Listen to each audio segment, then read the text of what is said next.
안녕하세요. 출근길 3부 노동법 정경국 노무사입니다. 오늘은 사망 사건을 산재로 인정받은 경우 유가족이 지급받는 보상 내용 중 장의비 지급 기준에 대해서 알아보는 시간을 가져보도록 하겠습니다. 장의비의 경우 유족이 직접 부담한 경우가 있을 수 있고, 그리고 회사 측이나 제3자가 비용을 부담해 주신 경우 등 다양한 경우가 있을 수 있습니다.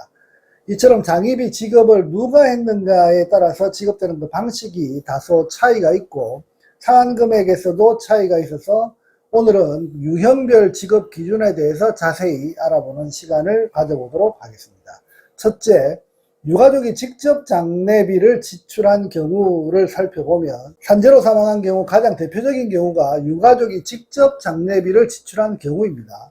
이런 경우 장례비 지급 방식은 지출한 유족에게 직접 지급하게 되는데, 지급되는 그 금액은 사망 당시 재해자가 받던 평균인 금액을 기준으로 121분을 장례비로 계산해서 지급된다, 이렇게 보시면 되겠습니다. 만일 고인의 평균임금이 20만원이었다면 20만원에 121을 곱하면 총 2,400만원이 계산되는데, 여기서도 장의비 최고보상 한도가 정해져 있기 때문에 2024년 기준 최고보상 한도 금액인 1812만 5,360원을 지급한다고 보시면 되겠습니다.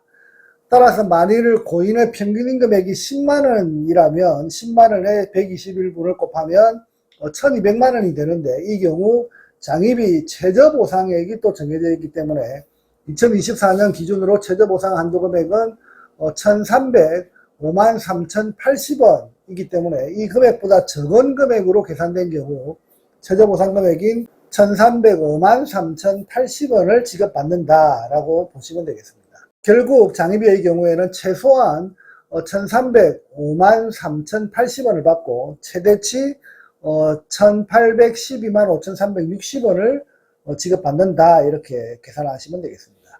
그리고 두 번째, 이 장례비를 청구하는 방법은 어떻게 되는지 한번 살펴보면, 장의비의 경우 이미 유족급여 청구 당시 장의비까지 청구하고 있다라고 보시면 됩니다.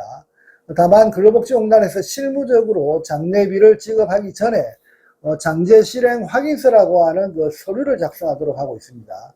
동서류에는 장례 실행자가 실제 유족인지 여부를 확인하는 그 내용들이 있고, 그리고 장제 실행 일자, 그리고 장소, 그리고 실제 장제 실행을 유족이 했는지 여부를 확인하기 위한 장례비 영수증을 간략하게 몇 가지 정도는 첨부하도록 그렇게 정하고 있습니다. 그리고 장제 실행 확인서의 경우에 그 작성 및 확인자는 유족 본인이 아니라 유족급여 신청권자를 제외한 다른 가족, 다시 말해서 자녀나 부모나 또는 형제 자매 등 이런 제3자에 해당되는 유가족이 작성하도록 되어져 있다는 점도 체크하시기 바랍니다.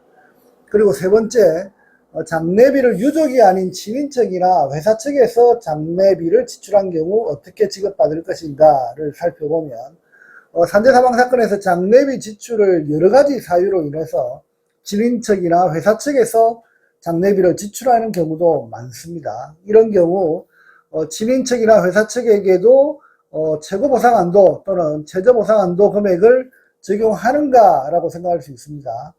결론부터 말씀드리면 유족을 제외한 나머지 제3자의 장의비 지출의 경우에는 조금 다르게 적용된다는 점을 잘 확인하셔야 합니다. 그 첫 번째 유형으로 친인척이나 회사 측에서 실제 장례비가 최고보상 금액보다 더 크게, 다시 말해서 한 2천만 원 이상 지출한 경우 어떻게 되는지 살펴보면, 이런 경우 장의비 지급 기준과 관련된 그 지침 내용을 살펴보면 유족이 아닌 자가 장제를 지낸 경우 장의비의 인정 범위는 유족에게 지급되는 장의비 지급 범위 내에서 실제 비용으로 지출된 금액을 지급한다, 이렇게 정하고 있습니다. 다시 말해서 유족에게 지급되는 그 금액의 한도 내에서 지급하는 것을 원칙으로 한다라고 보시면 되겠습니다. 따라서 평균인 금액이 15만원인데 회사 측이 2천만원 정도의 장례비를 지출해 준 경우 평균인 금액에 해당되는 15만원에 121분을 곱하면 총 1800만원이 계산됩니다. 따라서 회사 측 비용이 비록 2천만원 이상 지출되었다 하더라도 회사 측에게 지급되는 장례비는 1800만원까지만 계산해서 지급된다, 이렇게 보시면 되겠습니다. 그리고 두 번째, 실제 장례비가 1,000만 원 정도밖에 지출되지 않은 경우 어떻게 될 것인가를 살펴보면, 친인척이나 회사 측에서 유가족을 위해서 장례비를 지출했는데 동금액이 최저보상 금액보다도 적은 1,000만 원으로 지출된 경우 최저보상 한도 금액까지는 친인척이나 회사 측에게 지급될 것인가 이렇게 생각하실 수도 있습니다. 왜냐하면 최저보상 금액은 최소한 지급되는 그 금액이기 때문에. 그런데 이 경우 장의비는 실제 지출된 금액을 기준으로 제3자에게 지급되기 때문에 1,000만 원까지만 지급된다라고 보시면 됩니다. 다만 최저보상 한도 금액에서 회사 측이나 친인척에게 지급된 그 1,000만 원을 공제하고 남는 그 차액, 그 부분에 대해서는 유족에게 그 나머지를 지급한다 이렇게 보시면 되겠습니다. 앞서 설명드린 그 유형 이외에 산재 사망 사건에 따른 장의비를 친인척이나 회사 측에서 1,200만 원 정도 지출한 그 내역을 바탕으로 근로복지공단에서 해당 금액을 지급한 경우 고인의 사망 직전 평균인 금액이 15만 원으로 계산해서 유족에게 지급할 실제 장의비가 만약에 1,800만 원으로 계산되었다고 하면 그 친인척이나 회사 측에게 1,200만 원을 지급하고 남는 그 600만 원에 대해서는 어떻게 할 것인가 라고 생각하실 수가 있습니다. 이런 경우 발생된 그 차액 600만 원은 근로복지공단에서 결국 유족에게 지급한다 이렇게 보시면 됩니다.